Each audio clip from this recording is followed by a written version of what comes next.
À la fille, à chacun, à tous, j'espère que vous allez très bien. Alors, quand je vous dis que la sorcellerie est tellement rusée et peut même manipuler certains hommes spirituels, vous ne me croyez pas. C'est du profond, en fait. Alors, les vrais hommes spirituels, les connaissant, les sachant la chose, ne vous diront pas c'est telle personne qui est à la base, c'est telle personne qui veut vous tuer, c'est telle personne. Non, non. Ils font seulement ce qu'il faut. Ils donnent les arsenals aux divinités et ce sont les divinités qui vont faire le combat. Ce sont les divinités qui vont chercher ces personnes-là, qui sont à la base de vos malheurs, si ça a été provoqué, bien sûr. Alors, il y a un cas qui m'a été narré hier par une dame. Ça s'est passé sur son grand frère. Le grand frère, ayant connu le décès tragique de ses deux enfants le même jour, est allé consulter. Dans la consultation, on lui dit que c'est sa propre mère qui est à la base du décès. Le monsieur étant tout furieux, arrivé à la maison, a pris son fusil et allait fusiller la mère. Il a fait la prison. Il est toujours en prison même. Et actuellement, il est en train de faire 12 ans en prison. C'est la semaine passée que la tante, l'une de leurs tantes, voulant mourir, a tout déclaré que c'est elle qui était à la base du décès.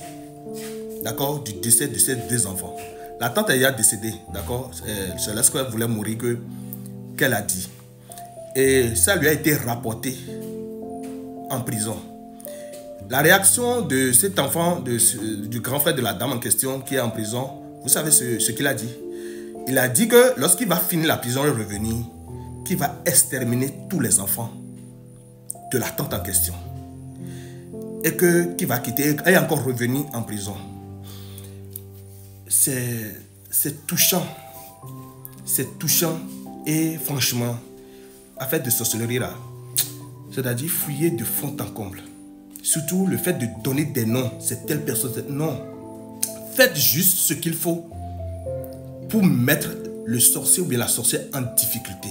Il y en a plein, il y a plein d'astuces, il y a des connaisseurs en la matière. Vous voyez, celui qui est en prison, qui a commis ça là, qui est déjà en prison, et qui pense encore à cet acte-là, et qui ne refuse pas de faire une perpétuité en prison, vous voyez que c'est fort. Ça détruit toute la famille. Alors, la dame m'a posé le cas et franchement, je suis resté sans voix. Je ne sais même pas quoi lui dire, quoi répondre. Je l'ai juste dit, il faudrait que la famille fasse une délégation et aille le voir en prison là-bas pour le canaliser. C'est-à-dire une fois par mois comme ça et le canaliser. Sinon, le pire pourrait se produire aussi. D'accord? Le pire pourrait se produire. Je tiens à partager cela avec vous parce que vraiment c'est fort. C'est fort. Et je prie beaucoup plus les autres spirituels de faire le nécessaire pour que les familles ne soient pas détruites. D'accord? Soyez richement bénis et je vous souhaite une très bonne journée. Bye bye.